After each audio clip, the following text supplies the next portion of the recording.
Hi guys, I'm Nathan Cahoon from Paleo Fitness. Big bad boy.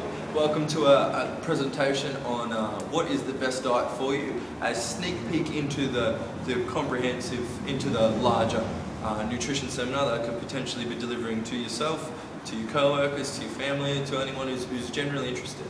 Alright, so let's get into it. I'll give it about 5 minutes. Alright, so what is the best diet for you? The World Health Organization says best diet for you is protein, 40% protein, 10% fat, and 50% carbohydrates. Just so we're clear as to this, that is a bunch of crap, right? Everyone's eating that now. Everyone's eating that diet now. All foods, we've got low fat, non-fat, low sugar, all this types of stuff, just to push this type of eating for our diets. Now, what I'm going to do is explain to you in about 2 minutes why that is completely and utterly flawed. Alright, here we go. Alright, let's pretend, use our imagination now. Let's pretend there's 10 guys. There's me and 9 other guys. And we're living in Alaska, and it's about 40,000 years ago. So we're living in Alaska, we're walking around, and there's seals everywhere and things like that. We go out hunting, right, and we see a seal, and boom, smash the seal, kill it, and we all go to eat it. Now, us 10 guys, we go to eat the seal, we're eating away, num num num num num. What happens behind the scenes of eating the seal is what our bodies are doing with the meat that we're eating. Now, the difference between me and the other 9 guys is I have a different sized stomach, I have a different sized liver. All those other guys have different bodies compared to each other as well, right? Different sized liver, different sized intestines.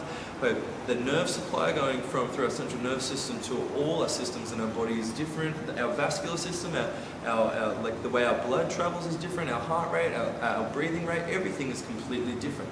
So we all will digest and assimilate the protein or the fats and carbohydrates or the seal meat in different ways.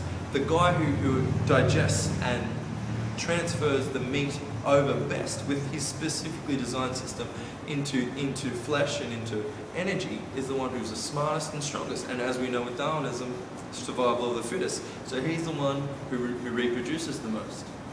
So all of a sudden, the strongest, fittest guy who reproduces the most because he's got the perfect body for eating such a high quantity of meat, he has 10 children, and of those 10 children, now when they all go hunting seals, the one who has the best body for digesting seal is the one who reproduces the most, and this goes on for about 30,000 years. After about 30,000 years, or even 10 or 20,000 years of this going on, you start having a society that is built full of people who are specifically genetically designed for high amounts of protein and fat.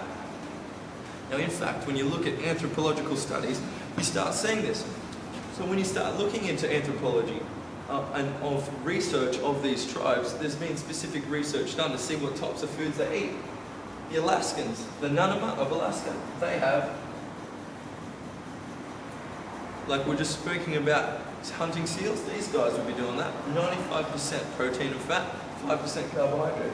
The Kiwi of Africa, they're on 25% protein and fat and 75% carbohydrates. How ridiculously different is that? Then you have the average Australian Aboriginals who are on 75% and 25%. See how radically different all these tribes are, these different tribes are. And if you look at the book Nutrition and Physical Degeneration, Weston A. Price specifically in the 1930s, he travelled around the world and looked at all the different cultures of the world, and he found that the tribes that were eating the foods that were native to the area were extremely robust in health. Extremely healthy people who not only ever got sick, never had anything wrong with their teeth, they were this perfect people. And he would correlate those people with people from the tribes that had become modernized and started eating Westerners' diets. And what he'd find is this is what he'd find almost. He'd start finding disease, start finding that the people would start getting disformations of their jaws, of their faces, they'd start losing teeth, they'd become sick. Tuberculosis was killing a lot of people that day, and that was something that was affecting quite a lot of them. So when you start looking at modern day studies now as well, you start seeing that when traditional tribes from Alaska start moving over to Canada and they're eating a traditional Westerners diet, this baby here, they get these diseases, cardiovascular disease, diabetes and obesity, 60% faster than their Western counterparts. So what diet is best for you? The food that suits your body best. That's the diet, the food that your body was genetically engineered for eating. And how do you find that? You find that by eating the food that gives you the most energy.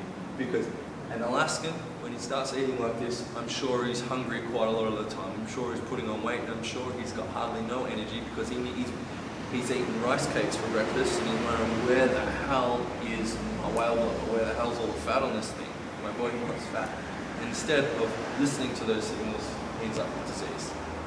So I cover this more comprehensively, and I cover methods on finding your body's genetic type and how to find out which foods deliver that to your body more comprehensively in the seminar, on the nutrition seminar that I could deliver to you, to your friends, to your co-workers, or to anyone else.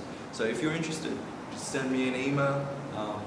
Send me an email to nathangc@live.com.au, and I'll organise a time that I could come present to you. If you're interested in this, but you're not interested, and you're slightly interested and want to know some more information, then go to Paleo Fitness on Facebook. Look for the emblem, like it, and I've got a lot of great content on there. Every Tuesday I do Time Walk Tuesday, and I cover each of these tribes and what types of foods they eat.